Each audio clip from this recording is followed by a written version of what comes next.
afternoon from Manchester in England. It's a pleasure to join you at the Protecting the Future conference in Moscow. I had the pleasure to be in Moscow in person for the last conference. I'm only sorry we can't all be there together. I'm Daniel Berke. I'm a lawyer. I'm a member of the Jewish Diplomatic Corps in Manchester. The importance of the topic of this session really can't be underestimated. We're actually covering two topics, but they're deeply connected: creating effective content and removing and countering harmful content. And so we want to cover these together.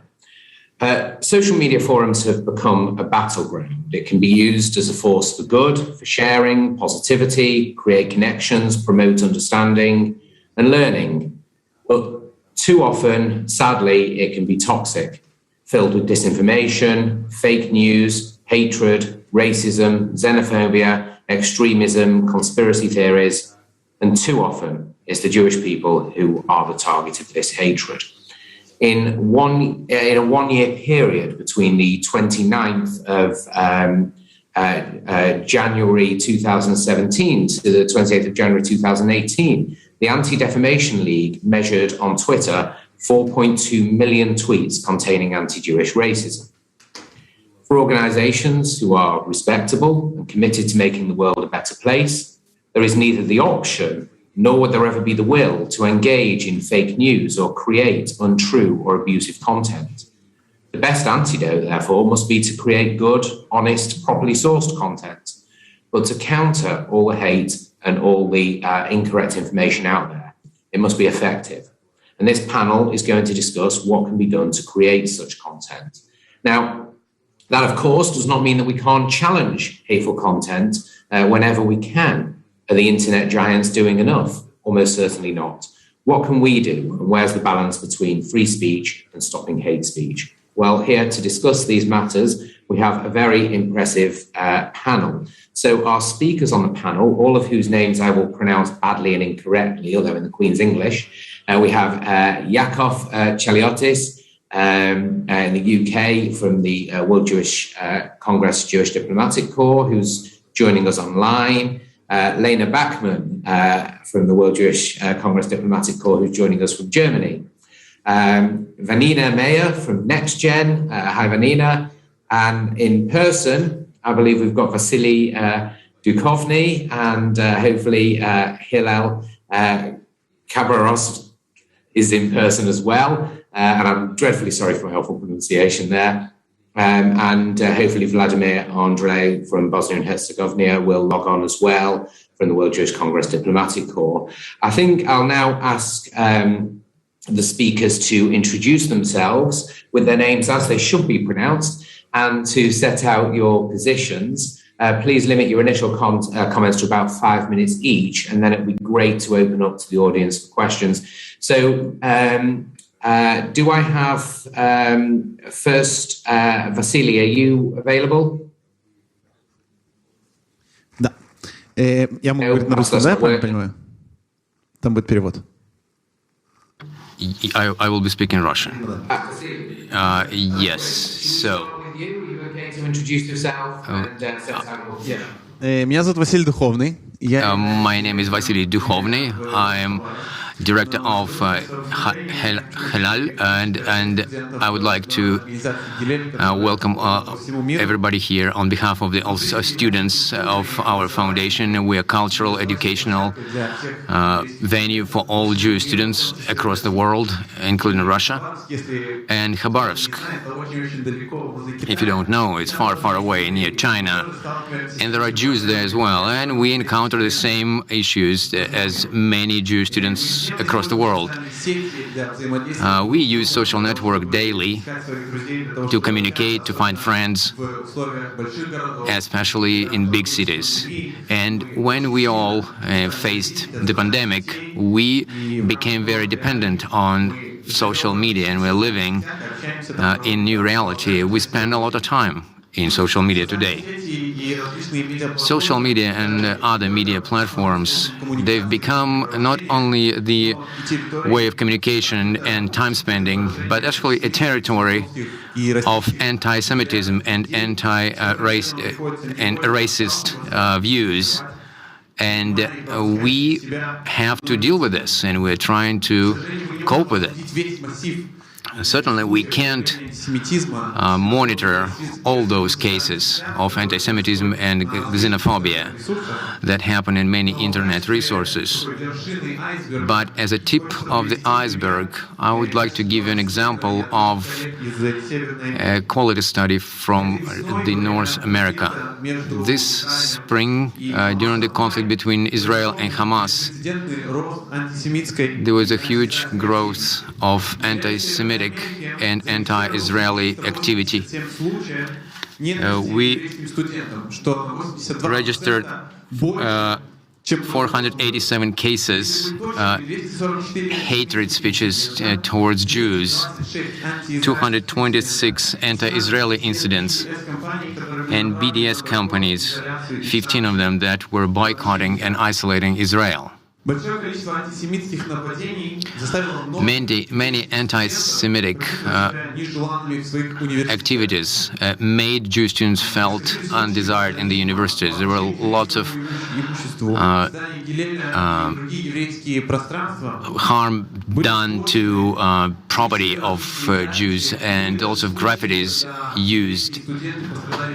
And Jewish students actually were injured because of many such cases. Please flip the slide. The hate discourse that we found in social media at some point became physical, and it moved from the media space to a real, tangible world. In Russia, at this point, we don't really find such cases, but based on the example of our colleagues, we can say that this is a test paper that what online discourse may turn into. Today we encounter many ways that xenophobia and anti-Semitism are expressed, and traditional, conventional anti-Semitism is like hate speech, calling names, and many other things that they do towards Jews. Calls for violence, and for those people who don't have their own opinion and just follow the crowd, and also rejecting Holocaust. And that's kind of a mass thing that happens all over the place. Hatred towards Israel, and many of you probably know the events of this spring when Israel was bombed and Israel had to counteract it. There are many more cases of hatred, and we can see them every day. We can find a lot of information and examples in social media. Here, just a little bit, you can see some particular cases of what's going on.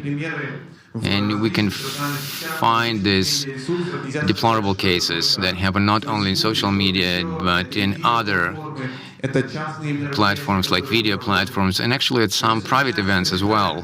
It all starts with the comments to posts, and then it gets to announcements of people who sit high above. So it becomes actually a reason for hate speeches.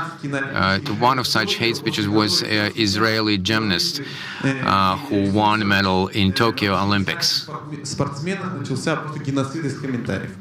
And it was really, it provoked a genocide from comments towards Jews. And we can see quite concrete forms of these hate actions. When we got to the online formats, not to leave our students behind, and especially particularly in Zoom, we encountered bombarding of anti-Jewish comments, and we had to really filter our online events so that those who hate Jews wouldn't visit them. So we see a few ways of supporting Jewish students across the world and fighting anti-Semitism and racism in social media. One of the key tools, this is a physical tool that we can use for social media and some other resource. We can use AI to filter the content, and it's done today. Actually, yesterday I checked a couple of hashtags that could be like that, and you can see that content is blocked. This is what you can see on the slide. We understand it's impossible to filter all the information. First of all, we need to define what is anti-Semitism and what is not, what is kind of like a personal expression if somebody says something towards Israel or the policy of Israel. Development of the system of open education. This is what we can do on our own. Many studies show that people who don't know history or some historical events and they don't know true reasons for certain events, they're more subject to negative opinions and hateful crowds. The education that we can make open can be available not only for our students, but it can become like a safety instruction, like on a plane. It's in our power to explain, clarify so what things are in order to prevent xenophobia and anti-Semitism in social media. Of course, it's important to draw attention to the events we have to launch anti-Semitism campaign in social media so that students could tell their stories and support other students who actually encountered similar anti-Semitic cases. Probably you know this campaign is called Never Again, and you probably heard about it and saw it. One of other examples that we can do, we can create a universal platform that will allow students and everybody who wants to report on anti-Semitic activity and to get necessary support, and we can all find ways to counteract it. Thank you very much. Thank you very much. That's very helpful. I'm going to move on to Yaakov now, if you're able to set out your position. Thank you. Yeah, thank you, Daniel. I'm Yaakov Chaliotis, not Chaliotis. Thank you, Daniel. Firstly, I'm a member of the Jewish Diplomatic Corps of the World Jewish Congress, but as well I'm a digital strategy consultant.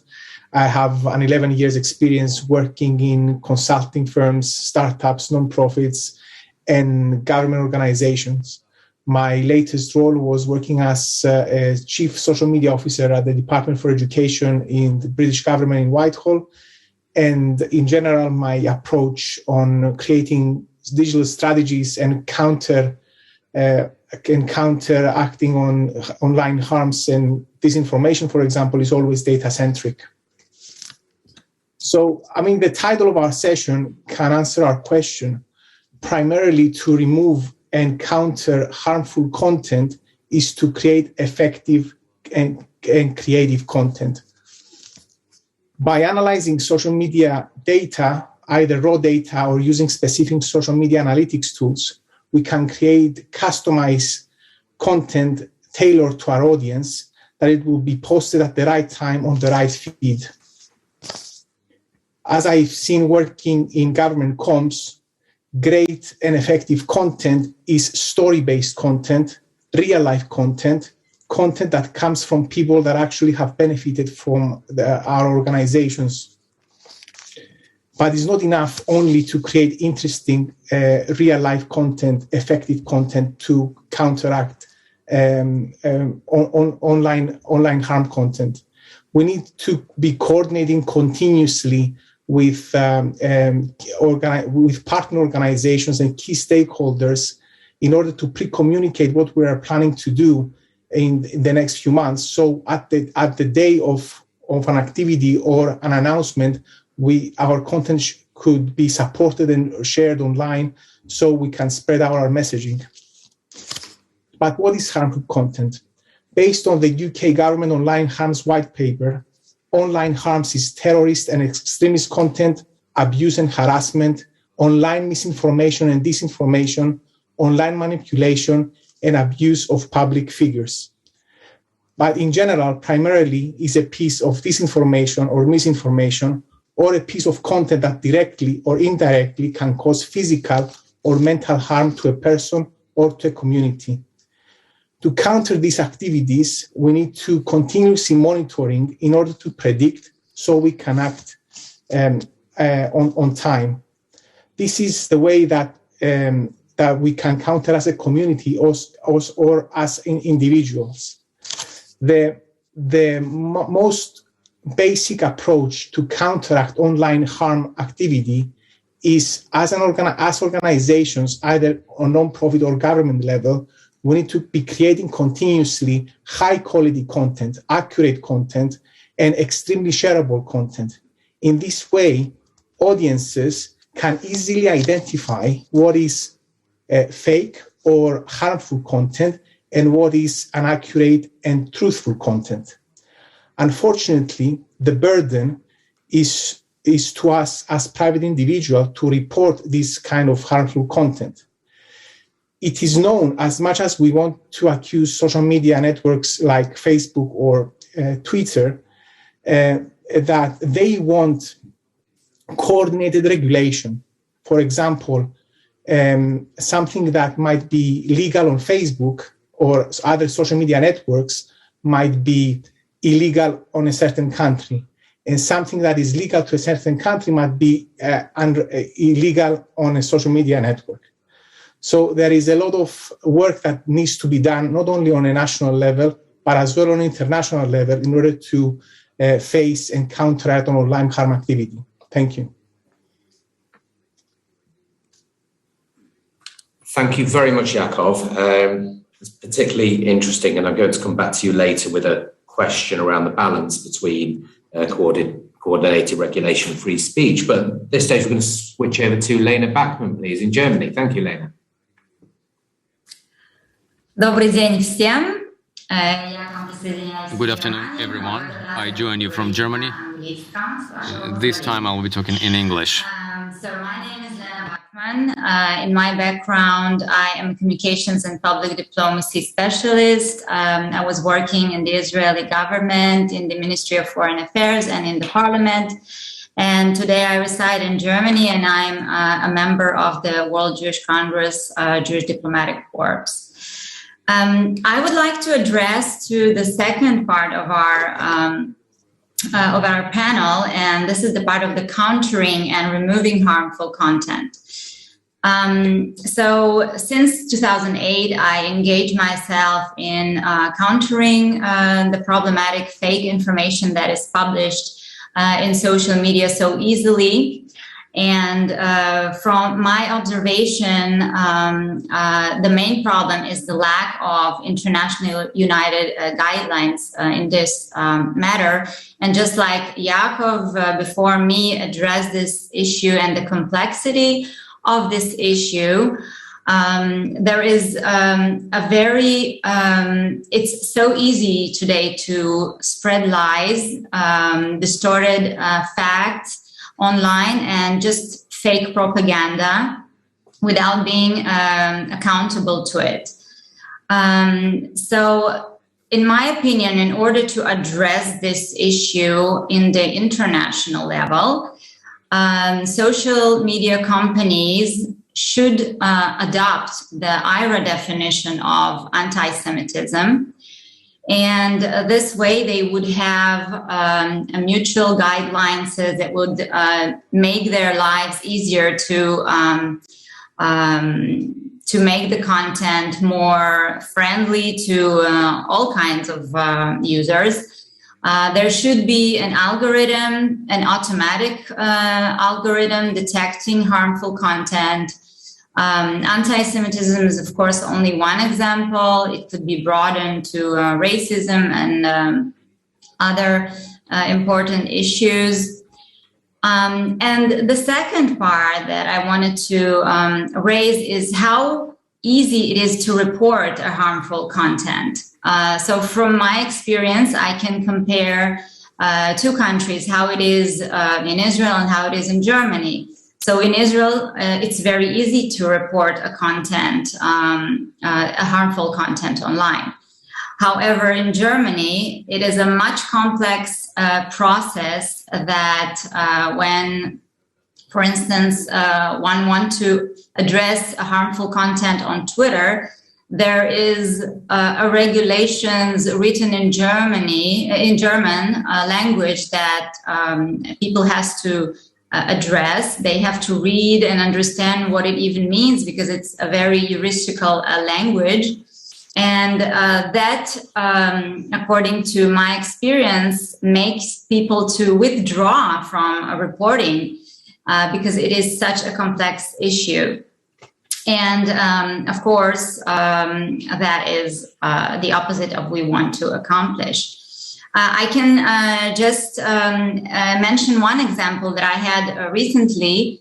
I was threatened online at Twitter.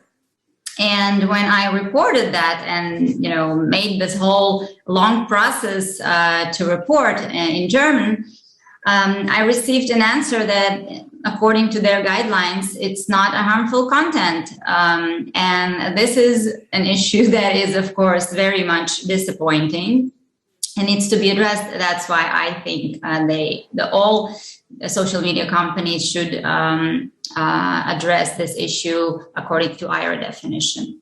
Thank you. Thank you very much. Vanina, well, before we move on to Vanina, Lena, actually, it's very interesting. I think that Germany has a piece of legislation called the Network Enforcement Act, or the NetzDG law. I'm not even going to try and pronounce the German. And that places a legal requirement on internet giants, platforms with over 1 million users, I think, to remove harmful content, racism, etc., within 24 hours, or for complex cases up to 7 days, or they can face eye-watering fines of up to 50 million euros. And it's very interesting to hear how there's a difference in reporting in Germany as a result of that law to other countries. And I think that's something perhaps we'll explore in the questions later. Vanina, we're going to move on to you now. Thank you.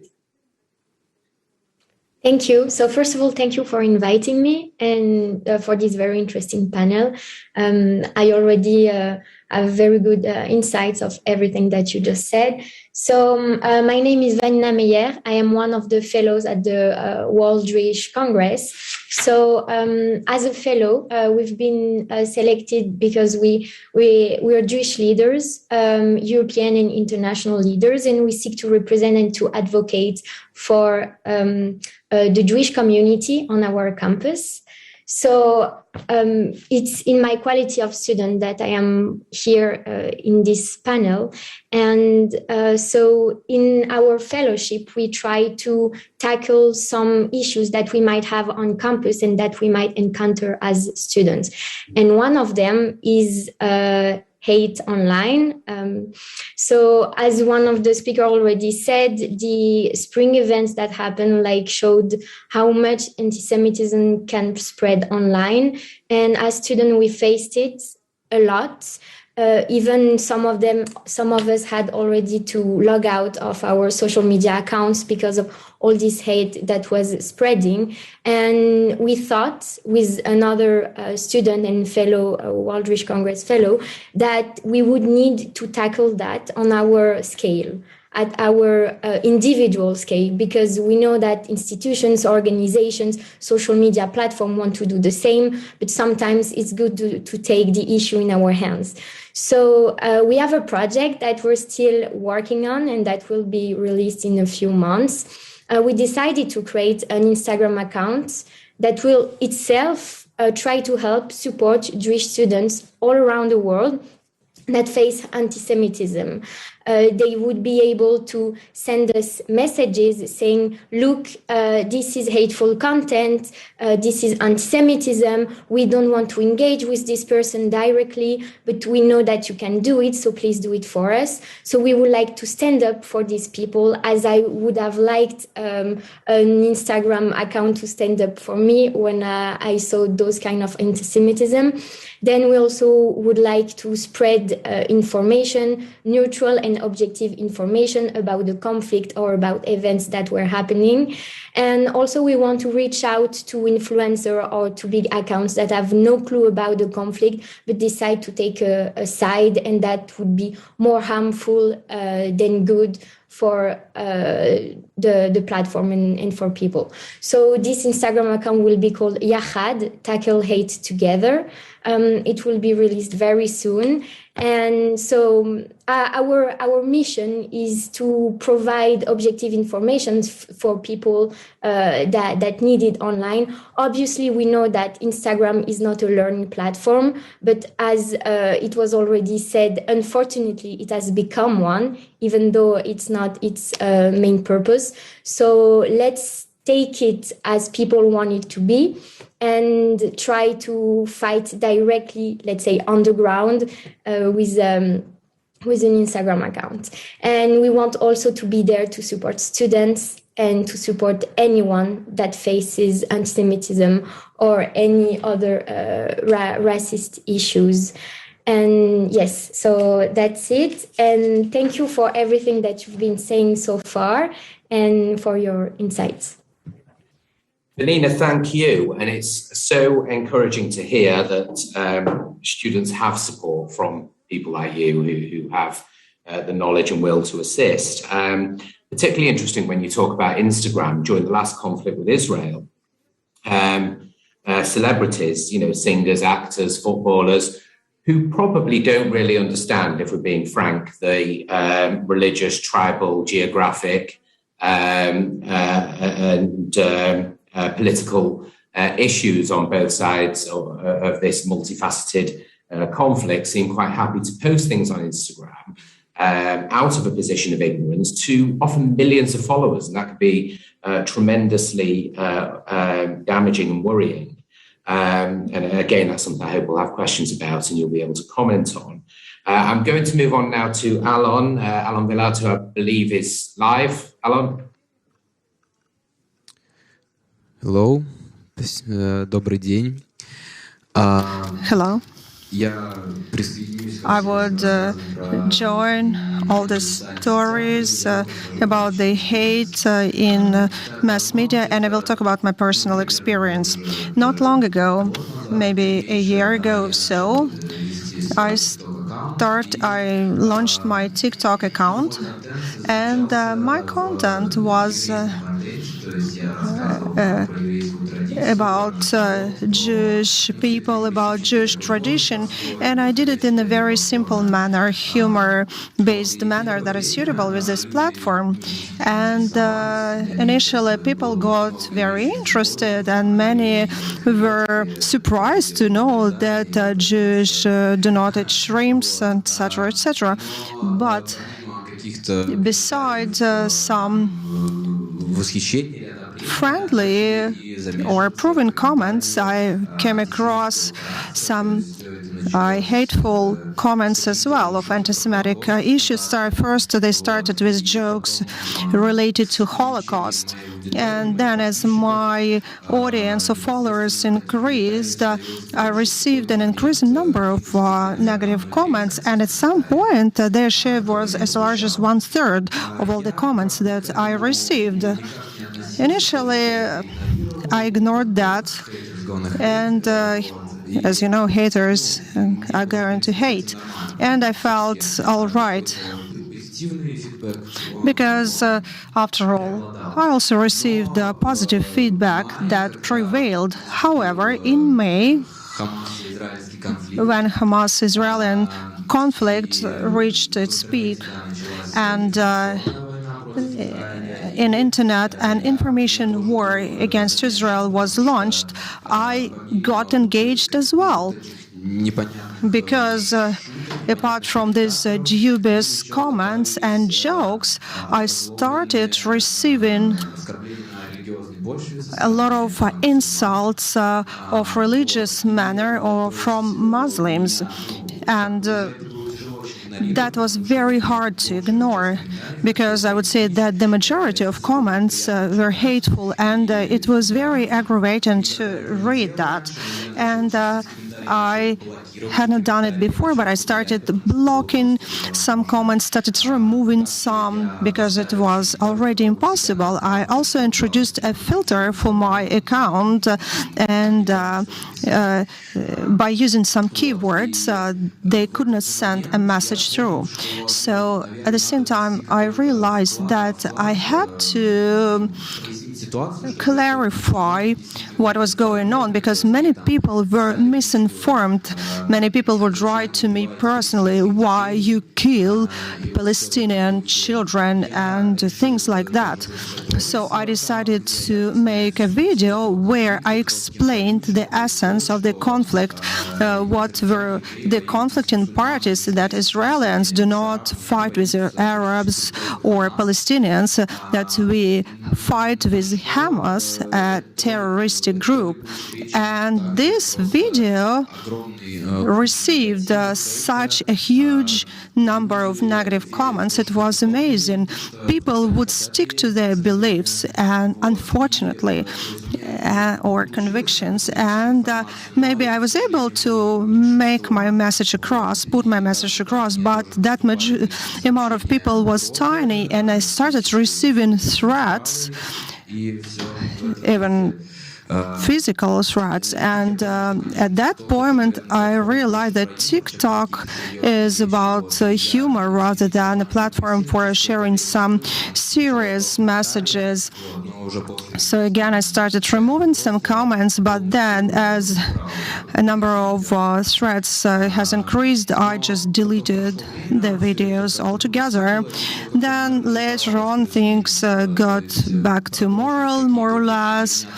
And yes, I continue receiving these jokes about Holocaust or Jewish, but you see, they are almost the same. You can laugh about a certain thing and you can do it once, but when you receive the same joke continuously, you think, after all, can you come up with something different and remarkable?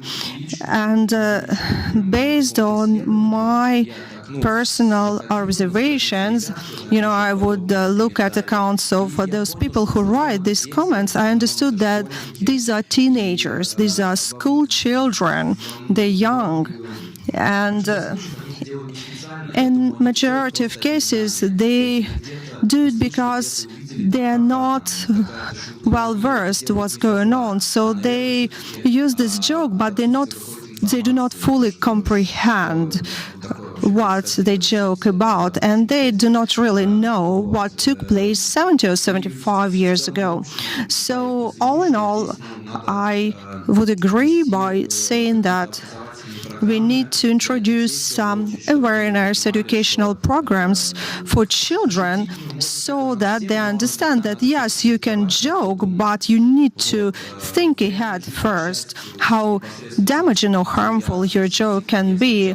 I did not counteract anti-Semitism directly, only through internet, only online, but hopefully we will not experience so much hate online, that people will be more thoughtful and they will love more rather than hate more. Thank you very much.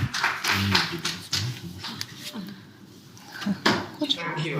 It's quite chilling that out of 5 speakers here, 2 of you have spoken about personal physical threats that you've received simply by sharing Jewish content on the internet.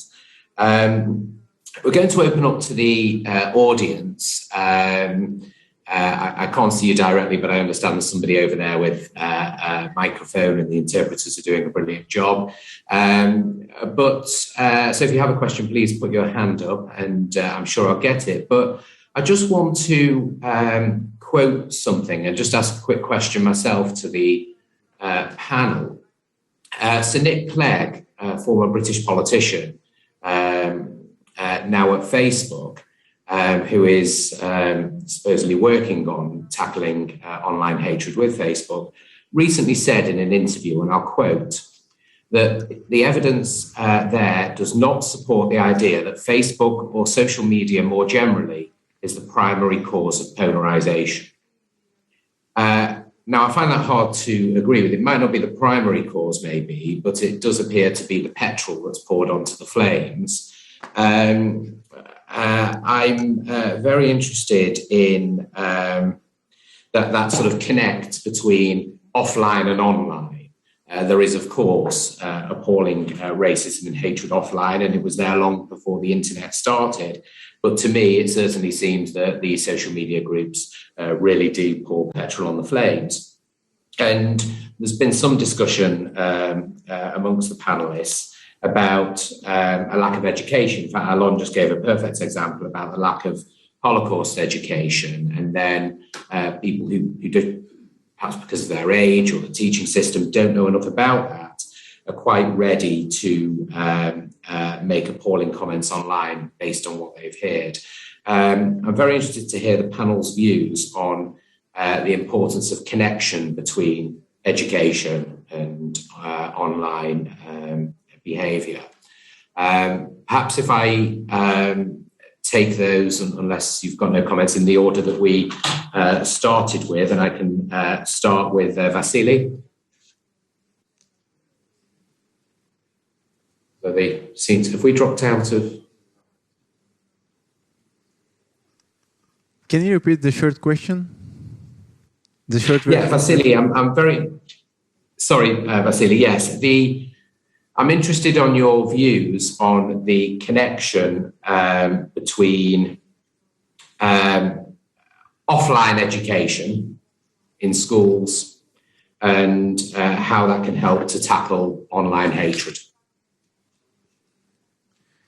Я думаю, на самом деле, что Actually, I think it certainly will have a major impact, because the way the information is provided in schools and the amount of information children receive in school and the manner it is provided is very important. And what we counteract in mass media is evident, because, again, the majority of children do not quite understand what they are writing about. And that is the result of the school education, because children, after all, spend a lot of time in school, and whatever message they receive from teachers will result in their behavior.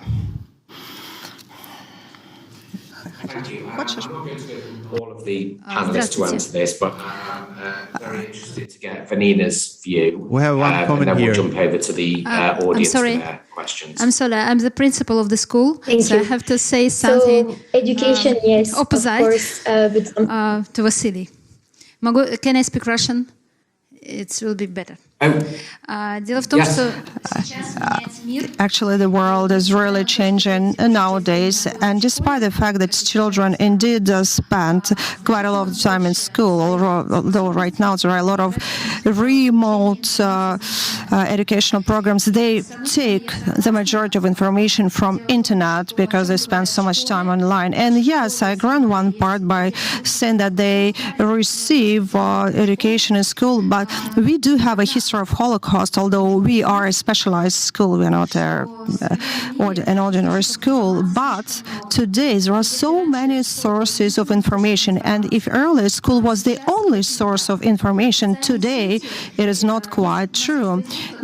We do have Facebook and artificial intelligence that can adjust your news feed based on what you view. And of course, Facebook is very impactful, and it impacts people of all ages. We are all aware of the scandal with Facebook that took place not long ago. I would like to thank Allon for the story that he has shared. And I wonder where he found a resource not to feel intimidated, not to feel daunted. Because when we talk about the link of online, of offline, I would say the following. You think online is online, while and offline is more dangerous, but actually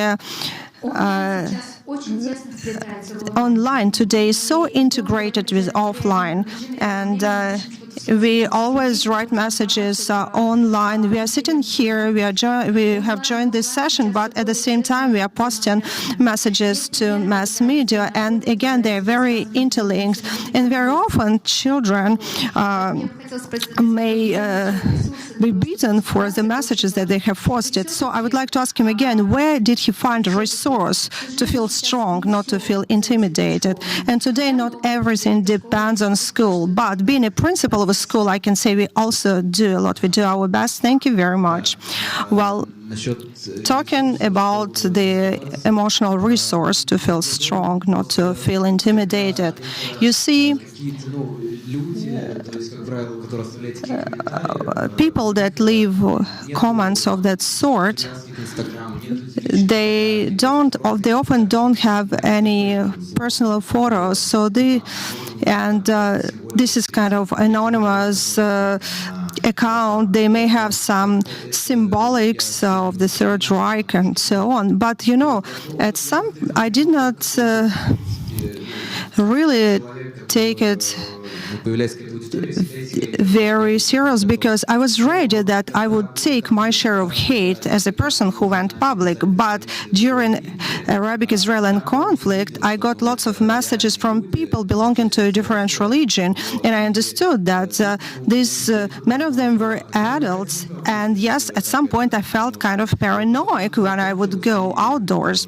But then it ended, and generally, I try to ignore that.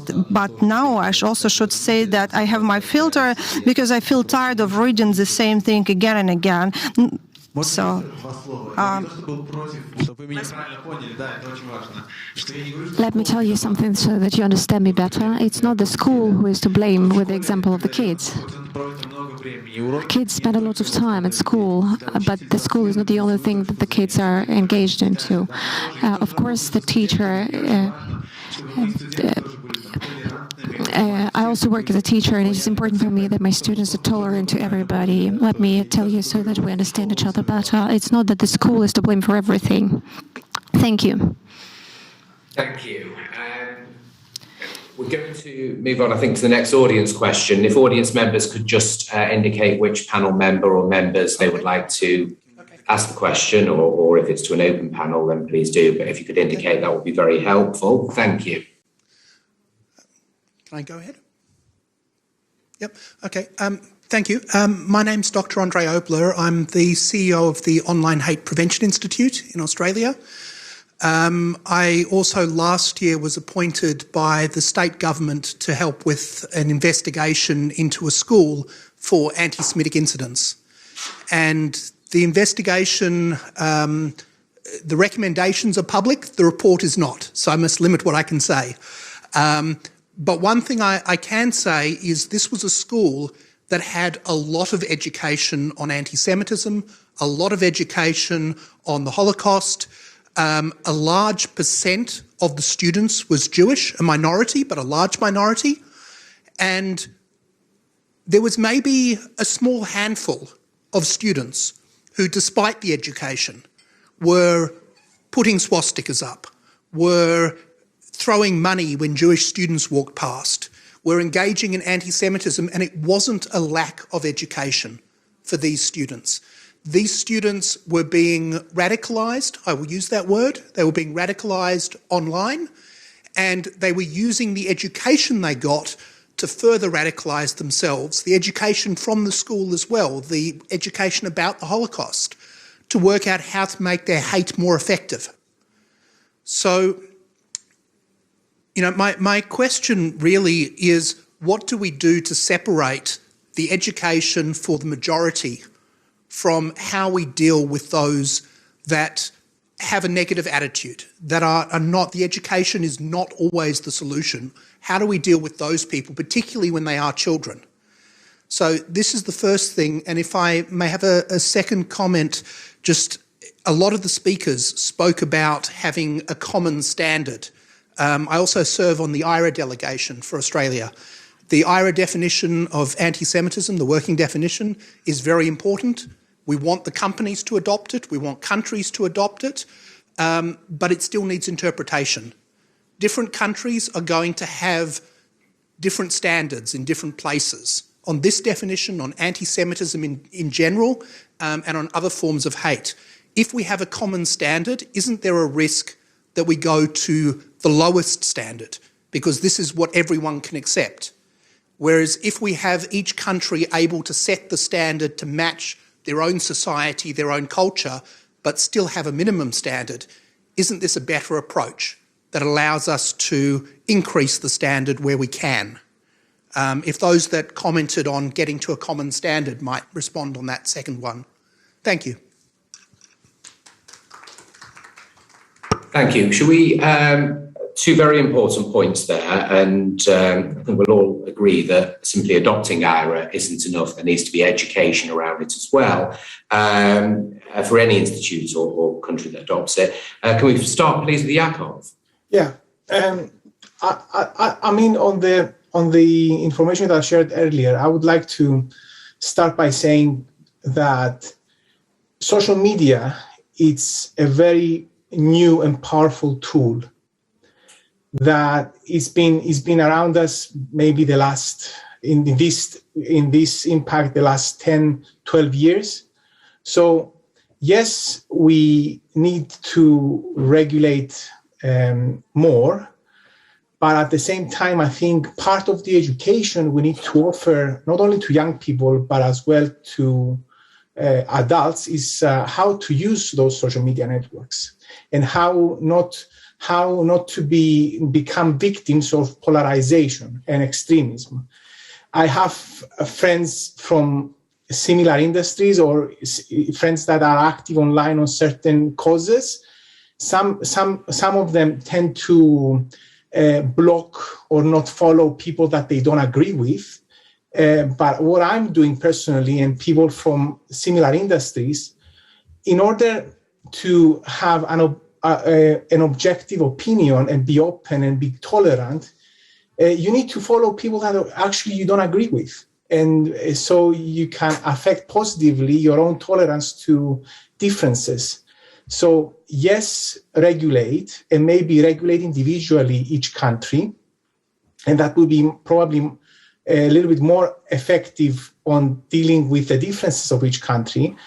But I won't say that we need to, provide a program on giving a license to operate on the individual, but not only providing education against hatred, but because social media platforms started affecting a lot of our lives, from signing up to other networks, from purchasing a service, from attending events.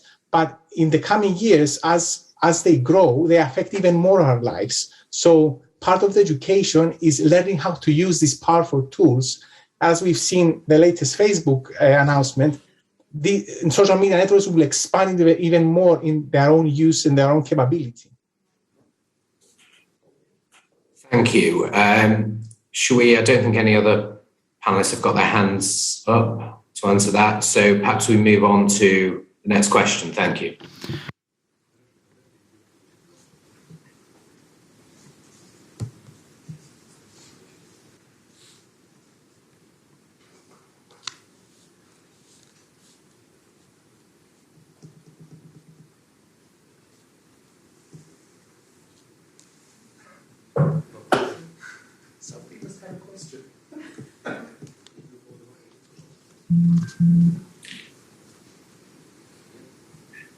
Has anyone got the microphone? It's rather difficult being online because I can't actually see the audience, so I can't see who it's going to, but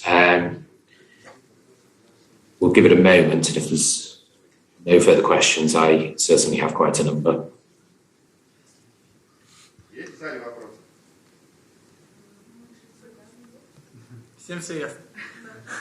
Seems like everybody's clear in the audience. Okay. I'm very interested to hear the view of the panel on the balance. It's an important balance because free speech is, a defining cornerstone of any democracy. And social media is a platform upon which can exercise one's right to free speech. Placing limits on it will naturally meets with concerns. But hate speech isn't necessarily free speech. And there are different laws in different countries. Holocaust denial is illegal in Germany, but not in Britain. Where do you feel we need to draw the line, and how could internet giants be regulated to ensure a common standard? Can I start off with Vanina, because she was cut off earlier? Thank you. I'm not sure I'm the expert for this question, even though it's a really interesting question. From the audience and the last comments that were drawn about having common standards, but then each country is deciding on the regulations within their society, I think that's a good start. The higher definition is a quite a good common standard, I think, to start with, because even in some countries it's not yet applied. It's supported but not legally in the country, so that might be a good start.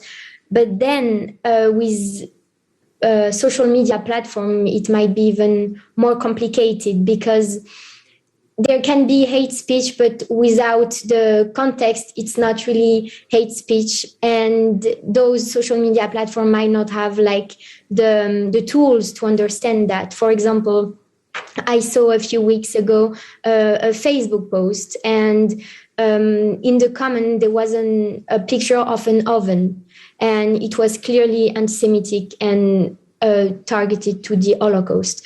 But when reporting the picture of the oven, nothing was done, because it was just a picture of an oven and it was not contextualized. So there is a lot of work to be done on those very details but very important aspects of the context. And I just wanted to go back like 1 second on the education part. I think it's not only about education of like the conflict or the Holocaust or anything like that, but as Yaakov said, education, how to use those platforms. What is the impact when you share an Instagram post on your stories? Understand the fact that by sharing that, you make it available to more than hundreds of people or thousands of people, depending on your audience. The fact that you like, that you reshare, that you comment might have a lot of impact. The fact that you comment on hateful content, you are behind your screen, so you think it's like, no, it's okay, it's just a hateful comment, but it's just funny. But on the other side, there is one person. So it's also education about how to use those platforms and how to deal with them. Trying to say that when you're in front of someone, you might not say the same thing as you would say online.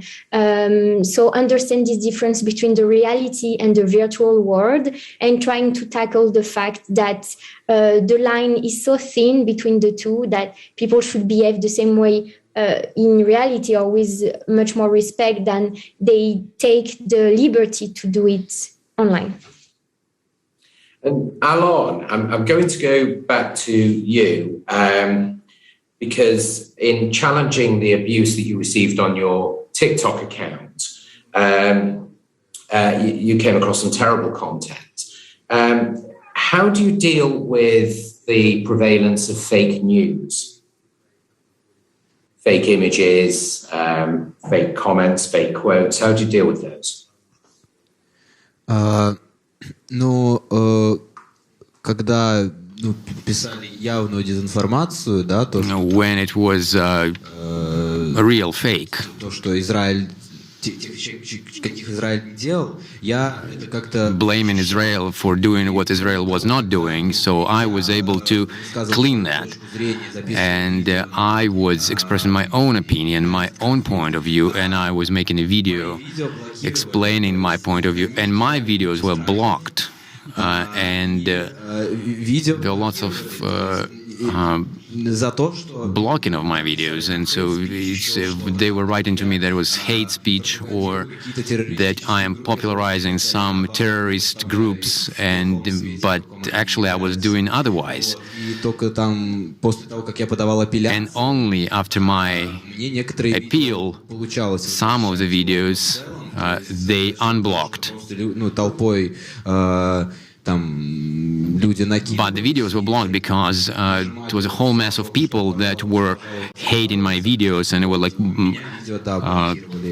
complaining about my videos, and that's why the videos were blocked. And I actually had to fight it and to be able to make them unblock my videos. Regarding the comments, so it was some absurd words, for example, Israel is not a legitimate state, or something like that, or like give the land back to Palestine, or something like that. So I was just deleting those comments.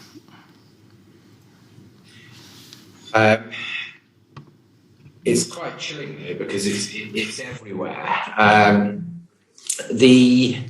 Vasiliy, in fact, I'll come back to you, Vasiliy, because, and in fact, before I do, can I just check if there's any more questions from the audience first? We have one. We have one, great.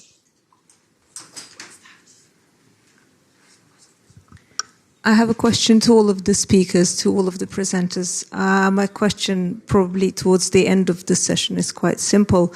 You have spoken a lot about education and about how important it is in preventing hate speech or xenophobic or anti-Semitic expressions in the media or in real life. My question is very simple. It's very quick to all of the panel representatives. Is when we speak about education, how it is important, what do you think is more important? Educating, when we speak about school children, educating school children to not make foolish and hateful remarks, or educating children not to pay attention to foolish and hateful remarks? That's an excellent question. That's a fantastic question. Vasiliy, can we start with you, please, seeing as you've just got the microphone back?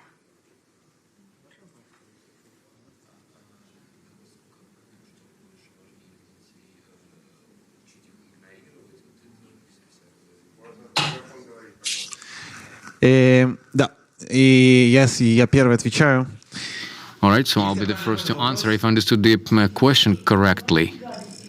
Да, окей, да. Наверное. So I think Сложный вопрос. it's a complicated question. I think the best way is to educate children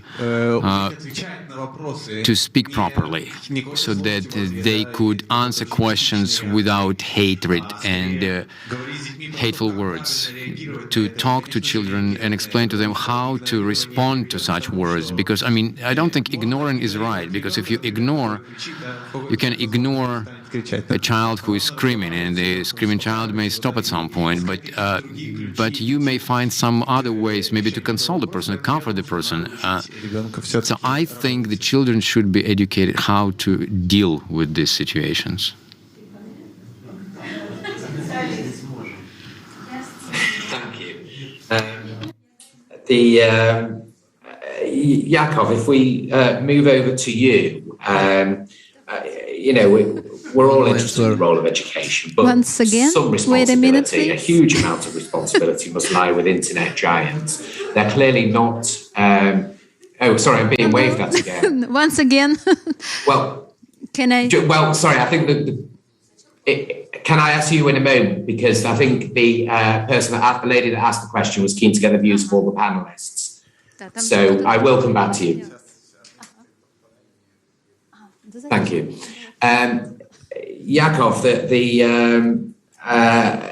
the internet giants don't seem to have been meeting their responsibilities as they should do. And therefore, if there's an opportunity to educate young people to ignore it or to deal with it properly, that has to be a good thing.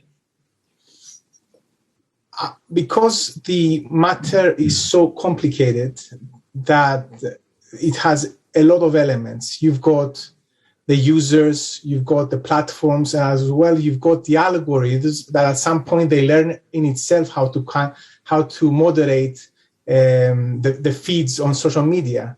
So I would say it's not either do this or that. It's basically in both ways. Yes, educating the people that do those harmful pieces of content, and at the same time, unfortunately, teach those people receiving those comments on their feeds how to counteract in order to reduce the engagement, the reach, and the disinformation that and fake news that occurs from these activities. It's not this or that. It depends, because it's so multifaceted, these issues on networks, because it involves technology, it involves users that are actual people, it involves algorithms that you need to address and teach those people simultaneously. Thank you. And I think there was a lady in the audience that was very keen to ask a question. Can we go over to her?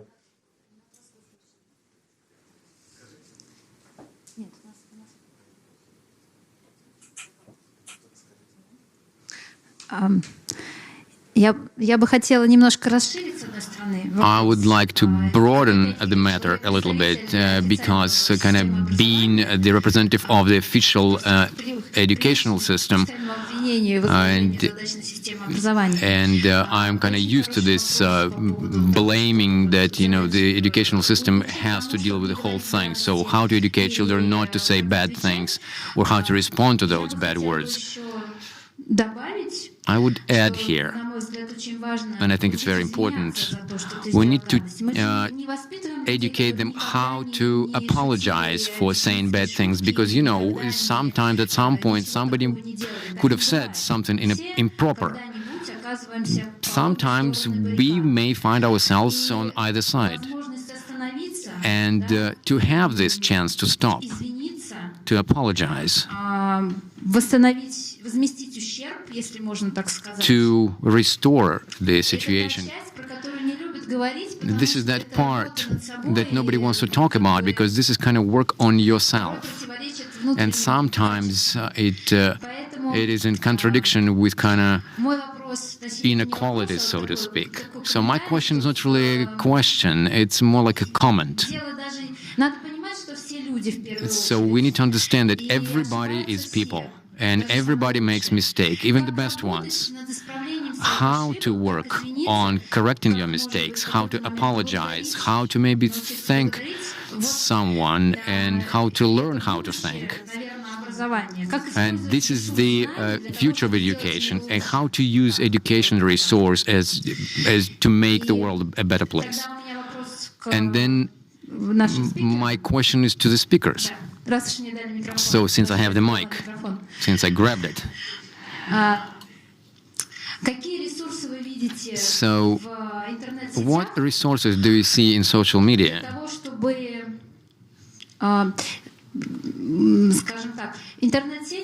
Say, let's put it this way, the social media, they kind of accelerate, they reinforce this harmful content. And what tools do you see that would help us to kind of reduce this spread of this virus of harmful content? Thank you. We will answer that very welcome comment with a comment from Lena. Perhaps you could give us your view from over in Germany. Thank you. Yes, so in Germany, I have to say that the situation is a little better, maybe because of the past. I know that, for instance, in my daughter's school, there is a big emphasis on this issue, especially when in front of the schools there are four, those stones for the victims of the Holocaust. And the teacher of my daughter's class, she's very much into that issue. She wants to show the traditions of the Jewish people, to make it, as to show that they are part of the society, they have their own traditions, and it is acceptable and a good thing. And I really try to cooperate with that. And for instance, in the upcoming Hanukkah, I'm supposed to bring sufganiyot to the school and to explain a little about the tradition. So this I find very welcoming because on the 9th of this November, that was a Kristallnacht Remembrance Day. And the teacher there addressed the issue and explained to children in the 2nd grade already what it means. And then she said, and we have one girl in the class, and she is Jewish, not only Israeli, but also Jewish. And then the other pupils just looked, wow, we didn't know. And this is such a horrible experience for, the Jewish people back then. And we wouldn't want it to happen again. So these are positive signs that I see here in the education system. But on the social media world, it's quite a different issue. And I do think that it's not enough that we do something as individuals, but we do need to pressure on social media companies, especially when there are, there would be another war between Israel and Hamas. It's inevitable. And we need to prepare ourselves for that. And maybe to have some cooperation with those companies when we have such a war coming up. How do we deal with the hate speech and the anti-Semitism that is on the rise? Recently, I've read research that there's a big dark net in the internet world, that the anti-Semites are, thriving there. And no one really can counter that because it's a dark net. It's not so wide as social media. There's certain groups of people there, and on Telegram channels. So you cannot really monitor all those issues, and there needs to be also a legislative approach to those issues, according to my opinion. Thank you.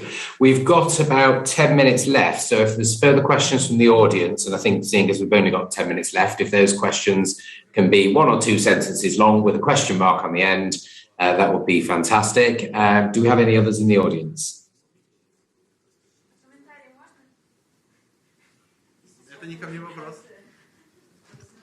We have a comment here. Thank you, Vasiliy. Hello.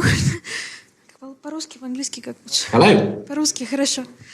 Да, здравствуйте. So, hello, and you can't really call it a question, it's more like a comment. Говорили про регулирование, допустим, как репортить все... You were talking about regulations or reporting about all bad comments in social media. So I also had a small experience. I'm a Protestant. Just to give you a little bit of my background, I do support Jews and I support Jewish religion. So there was this thing in Twitter. There was this girl, Jewish girl, and they started hating her and hateful comments, and that's how I opened the kind of second front of war. So the reporting didn't help. So Twitter sent me information saying, so we didn't find bad things in these comments. The comments they left for you, and here it's very important. This is what I want to say. The hateful speech wasn't only to Jewish, but there were some bad comments to my religion. So it was my religion, her religion. It was really bad. So and at some point, I would say that what's important here. Чтобы была в данном случае действительно налажена четкая работа именно руководства. Is to have the infrastructure of communication between the authorities to filter the content from above, from authorities' side, not by deleting the commentary in TikTok on our own, but to be combating hate speech from the authoritative side, from the social media, from the authorities of the social media. However, if we don't use any authoritative figures, then it would be a very minor solution, not ineffective. We have to combine our efforts in order to see the progress. Thank you for your attention. Well, thank you. It didn't quite meet the criteria of 2 sentences with a question mark on the end, so I'll turn it into a question. Yaakov, do you agree? I don't agree, because social media networks are like publishers. What would have happened if somebody would start